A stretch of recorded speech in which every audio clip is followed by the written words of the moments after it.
Hello and welcome back to Survival Challenge. Right, we are in the class going for a bit of a modification to the wheels. I did give the sheep what I could from the hay, but they are still quite content with what they already have, so not much I can do there. Let's go over to our small workshop area and get the Neros on. They can't be that expensive. I mean, I say that, but I don't know for certain if not. Right, let's see. Go to... I might as well repair it. Yeah. Right, let's see. Normally it would be anything but BKTs. So we'll just go to maybe the Michelin ones. And it should have Neros, there you go, for 1,000. So very inexpensive. And did we get the upgrade? No, we did not. Okay, perfect. There we go. So that is a 1,000 euros spent on brand new tyres. But we do desperately need them because we have to get that fertilizer spread on the lentil field. Otherwise, it may not be all that great of a yield. It'll be less than 50%, which is no good. Right, we have lots of fertilizer here. Where is our weight? I really should get that put on to the front here. Just much better. Especially, yeah, you can see the front is lifting ever so slightly. Right, where is the bloody weight?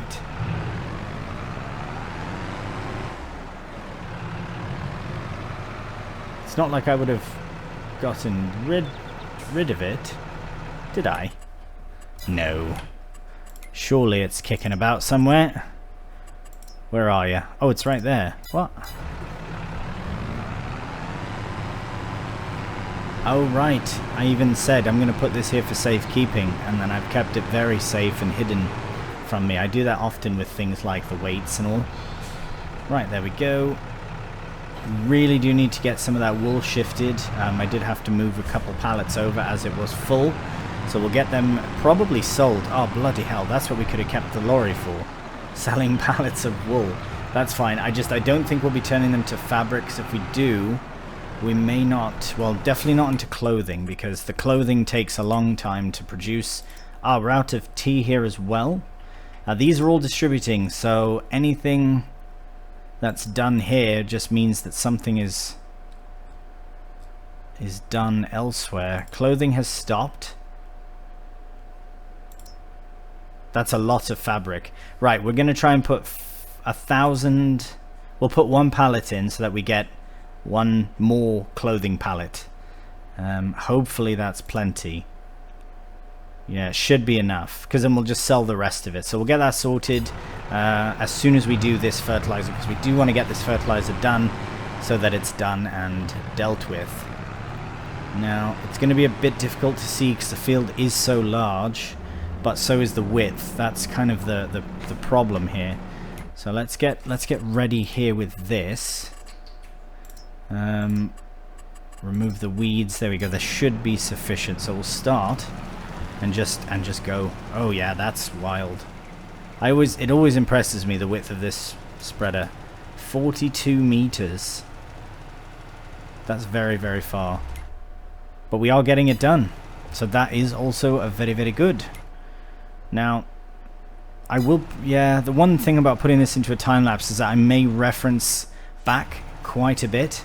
Just because even from above you can't see, you can see where the tractor's been, but you can't really see where the fertilizer has gone. So if I do, which I will put this into a time lapse right now, I will probably check the map periodically, but again, a rather rapid job, and we should have it done in just a moment.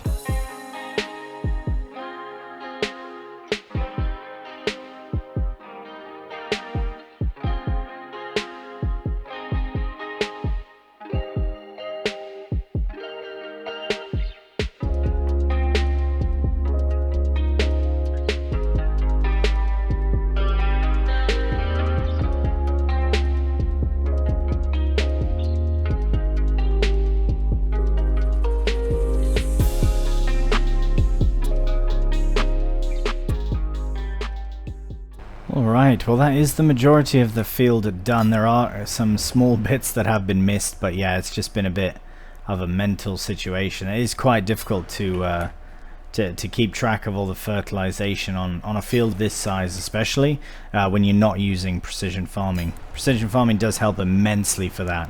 A very useful bit of a mod, that, as far as applying your fertilizers and all. So we do just have the couple of spots here that need to be taken care of. There's 2 of 3 done, and here's a third that we might as well just get done.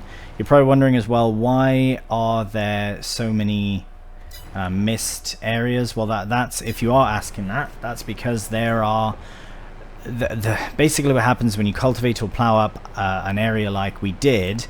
There are trees, there's grass, there's a lot of things that, and bushes especially, that when they're ripped out, they already provide a spot of fertilizer. So when you go over it again, then you're doing it twice. So in theory, I believe, if I'm not mistaken, which I probably will do this because we still have so much fertilizer left in the next month, if the field is not ready, which it should not be. Lentils, bugger, it might be. Well, if it is not ready, then we can do one more layer of fertilizer as well, just to get the bits that are missed coated. Normally I wouldn't do it, but considering the size of the field and the fact that we need to use up the solid fertilizer, that's probably what's going to happen there. So what I'll do now, I'll probably leave this whole setup together. What I'm going to do now is shift a few things around to their respective productions, and then we can move on to August.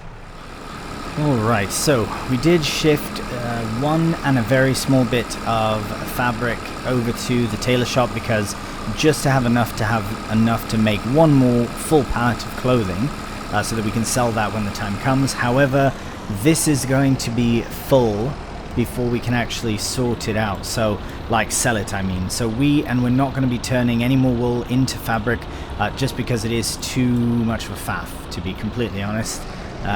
We just won't have enough time to, I mean, I suppose we could turn it to fabric and then just not turn the fabric into clothing, because that production is quicker, is it not? I think fabric from wool would be fine, but it's the clothing that takes a long time. It all sort of takes a while, to be honest, but you know what? Let's bring, because it's not like, yeah, let's do it. Fabric, when is fabric good to sell? Let's have a look. Fabric is in May as well, but yeah, for nearly, I mean, we've got less fabric than wool, and it's still more. So if it really does run out, it's not about the cash anyways. This is mostly just to keep the production running. So we'll very quickly get these shifted over. As I say, I did shift some fabric over to the tailor shop, so that's at least something. Now we've got what? These 2 and another 3 loads or something like that, so it should be fairly quick. Oh, yeah, there we go, all sorted rather quick indeed. We can actually toss this into a quick time lapse.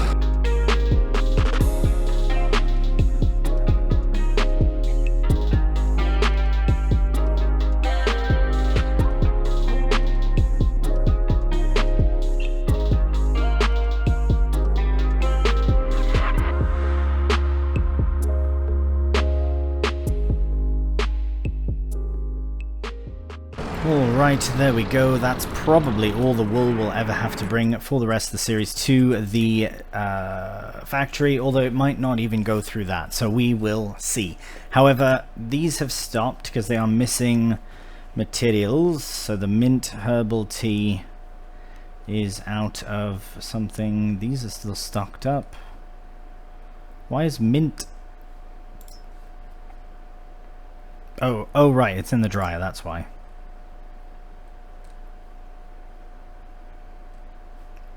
It goes quite slow, doesn't it?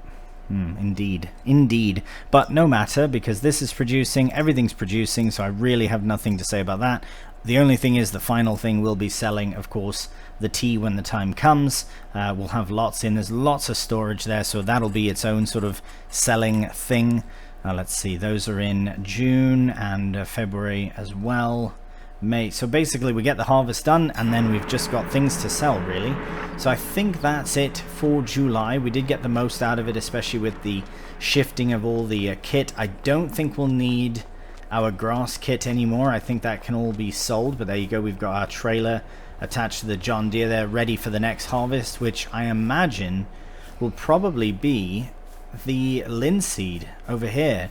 So we'll have 2 back-to-back linseed harvests, which is fine, but the lentils may also be ready at the same time. So we shall see how that goes, but for now we're going to have a quick kip, and we'll see you in August.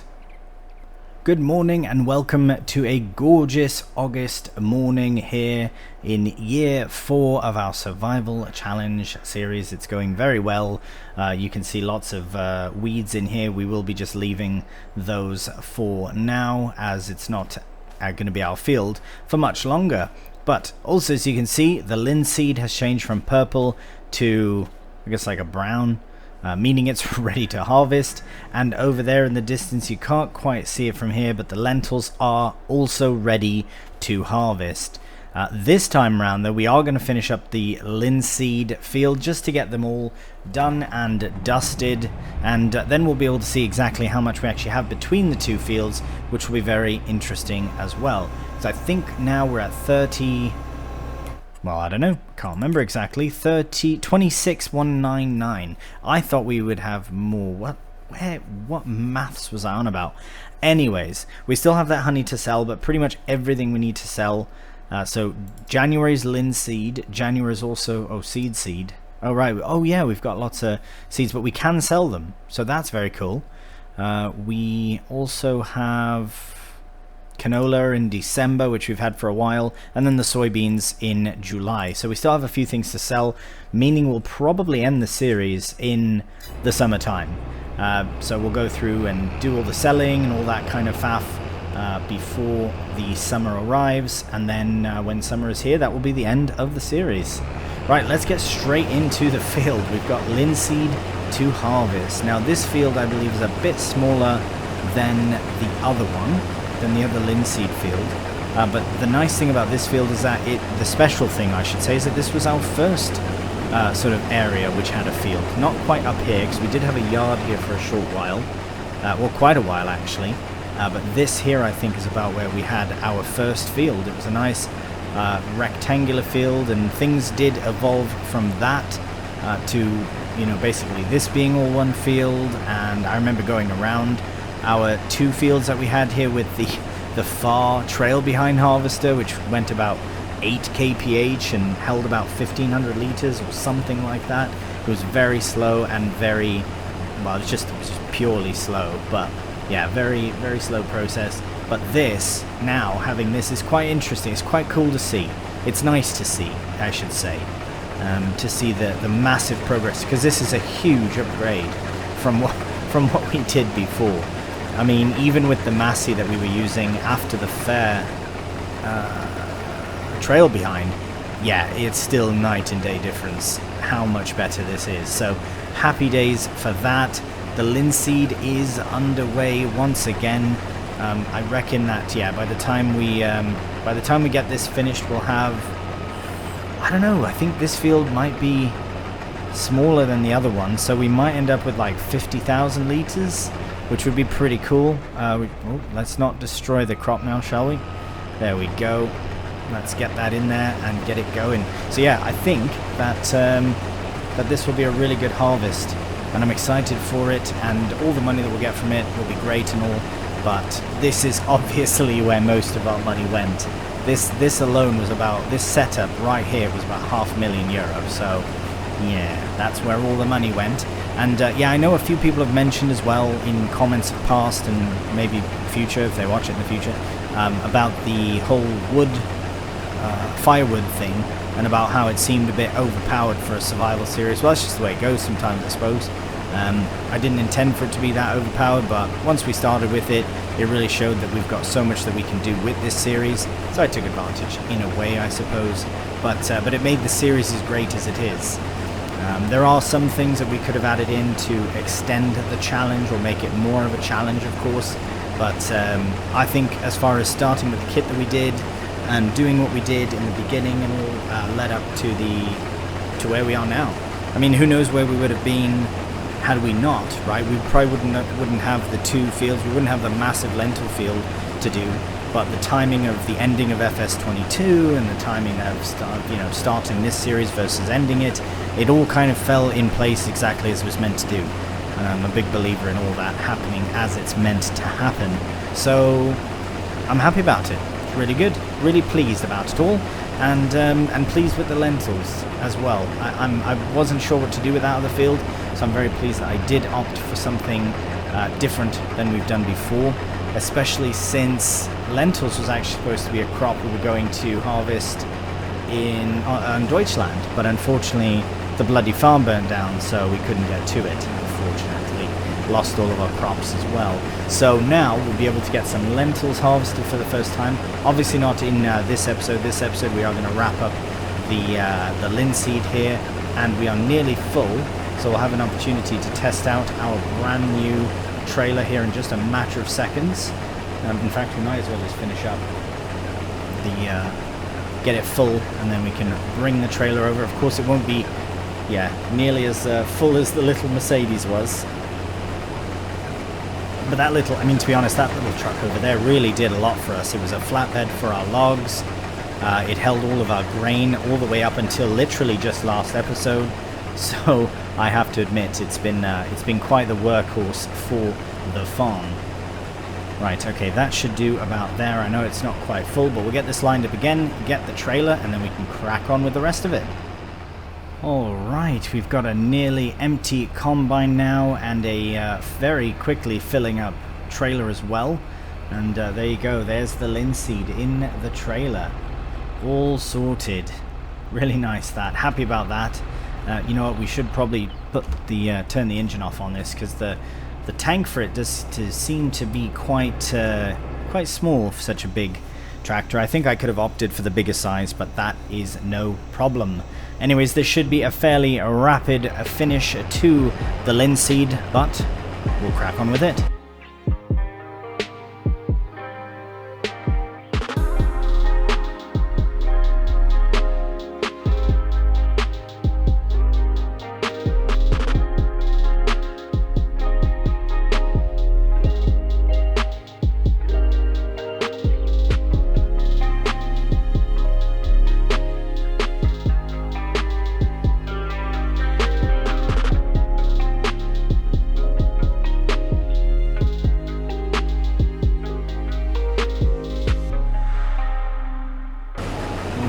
It's getting close. Are we going to be able to fill it? Could you imagine it just hits 99 or even 100%?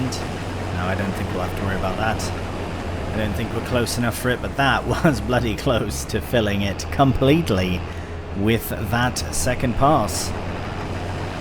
Because that would be... oh, wow. Yeah, that's very close. That's pretty wicked, though. That's basically 2 proper full trailers to 1 field. Well, for this trailer at least. Oh, sorry, proper harvester load, I should say, not trailer load. Should be 1 trailer load and 2 harvester loads. But yes, nevertheless, we should be able to get the rest of this into the trailer. I've driven very close to it, though, so maybe not. Oh, yes, there we go. Happy days, look at that. Brilliant. Right, well, that's going to crack on with that, and I can't believe it. So much hype for the linseed. You know, all the drilling and the rolling and the waiting, especially since we did this field. Well, sorry, that field over there, the one that was done first. We did that in the winter. So I mean, we drilled that in was it February? No. That's cotton. No, I think it was September, one of these months, so almost a year ago is when we planted that in. It would have been drilled in, rather. It would have been September, and then we did this field in March, which is why it's ready a month later. So yeah, we could have waited till August, get them both done, but now we have all the linseed done, and then officially now, as of August and September, the lentils are ready to harvest as well. So that will be our next and final harvest for this survival challenge series. And this one will be a beast. This one will be a kind of a thing on its own, to be completely honest, I reckon. So we will just leave the harvester there. We'll get everything folded up though. Shut the engine down, there we go. And now we can see how well the John Deere performs with a virtually full load of grain. Oh, it's going well. Seems to be going really well. Like it's not even bloody there. Because this will be full, at least once over. This field, actually, we did get more out of it than the other one. The other one we got, well, we checked just before I start unloading. I'll double check, but I think it was 27 or 26,000. So my 50,000 might be bang on. A bit more, actually. Yeah, 26,000, just over. So, but as you can see, the soybeans, the canola, all of it was very low. You know, what, 10,500, 8,900. So those crops, those fields were relatively small in comparison, but now with the amount of linseed that we got from these two fields, it is pretty cool. Pretty pleased with it all. Linseed, there you go, 54,351.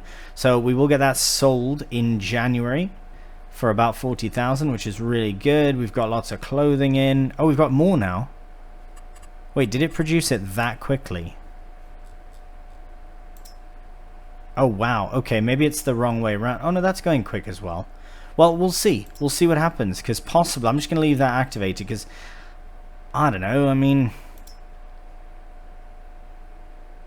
Maybe it will be finished. It won't be finished in the day, but since we are waiting till next summer, I mean, why not? Why not keep it flowing, actually? That's a really good point. So... that's what I'm going to do right now, actually, is just keep it flowing. I'm going to go and bring the fabric that's in there to the tailor shop, because I keep thinking that we're nearing the end. And yes, we are nearing the end of the series, but we're not at the end yet. Do you know what I mean? So I think having any fabric removed from here would be for the best. So we'll take out 3 pallets. And because in the end, it's the bloody clothing that's going to bring us in a bunch of cash. Not the wool, not the fabric. The whole point of the wool to fabric to clothing is to continuously increase how much you're making off each product, really, in the end. Yeah, why not? Why not? We're just denying ourselves that opportunity. And I'm very pleased that this was the option that I took as well to make clothing. Initially, I was just going to do the sheep, but then it came to, it's like, well, I might as well use the wool for something. And yeah, why not use it for fabric, and then from fabric to the tailor shop. So I am happy with how that all turned out, especially considering that we did eventually fill up the sheep pen as well. They have loads of hay, so that's really nice. We might even, by the end of, or by the next episode, we might be able to start loading the, or filling up the loading wagon as well, get the rest of the hay sorted for the sheep. I don't think we'll be doing another cut of that field, so we can also get things sold, because really it's just a matter of loading things. So as funny as this may sound, but the very last bit of kit that we sell might be the very first bit of kit that we bought or had from the beginning, which is this Massey, because I don't think we'll need the class to load T. We can keep it, sure, but I can't really see this not being around till the very end. Tracks and all. I know the tracks, we didn't start with the tracks, but I just think it looks so good with the tracks. This is where I'm okay with tracks. Crawler tracks on a big bloody, like a quad track type, nah, no thanks. Doesn't look that great, but this looks wicked. It's like half the bloody thing is tracks, so I quite like it. Right, I am proper stuck, there we go. Yeah, it looks so good.